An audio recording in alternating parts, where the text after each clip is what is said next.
So, 5 years ago, I had to make a without notice application to family court to make my children safe.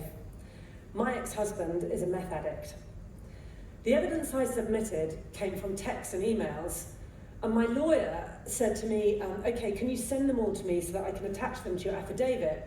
And I was like, oh, I guess that they've got some kind of platform or something that I'll just upload them and it will just seamlessly pull them together.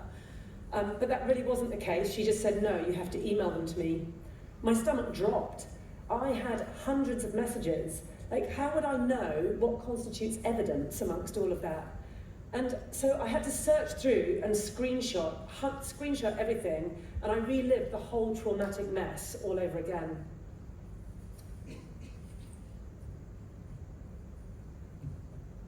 Oh, the button.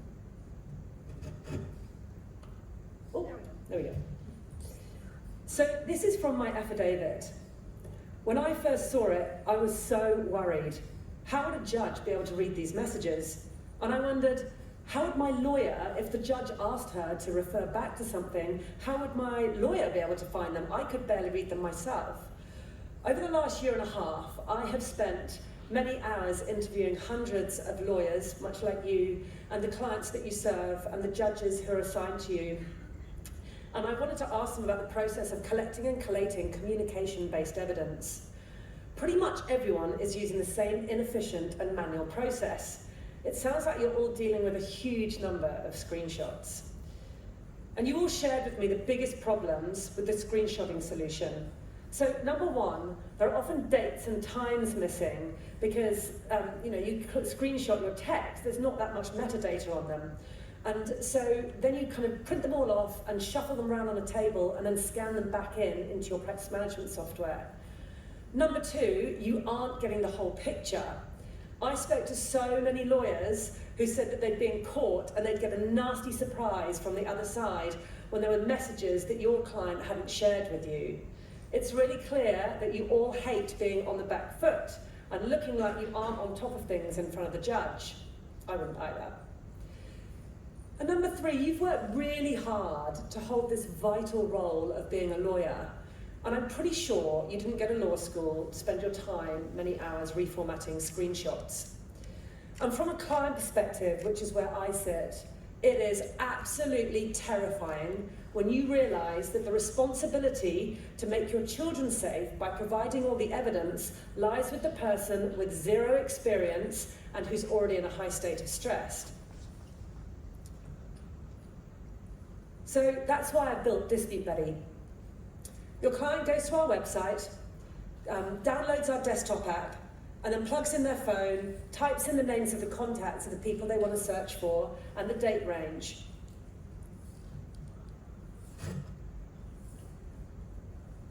Dispute Buddy finds all the relevant texts on their iPhone and downloads them to a neat indexed PDF, all without the client rereading a single painful message.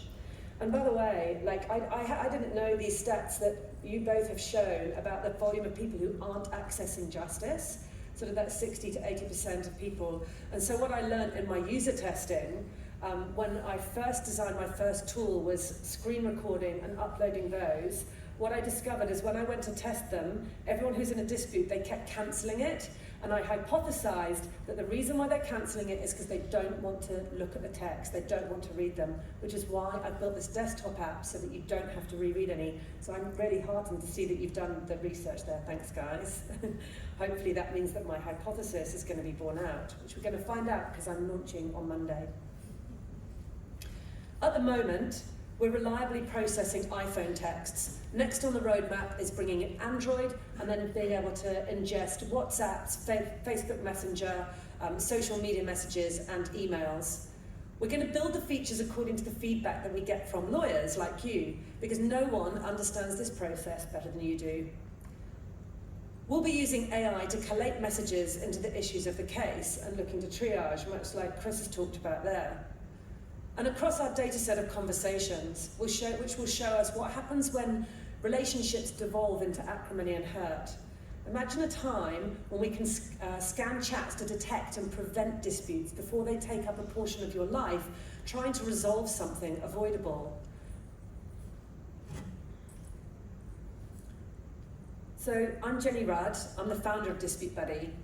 I've built and sold a successful publishing business, and I've made 14 investments into early stage tech businesses with a special focus on those that create equality by making complex systems much more efficient, just like Dispute Buddy.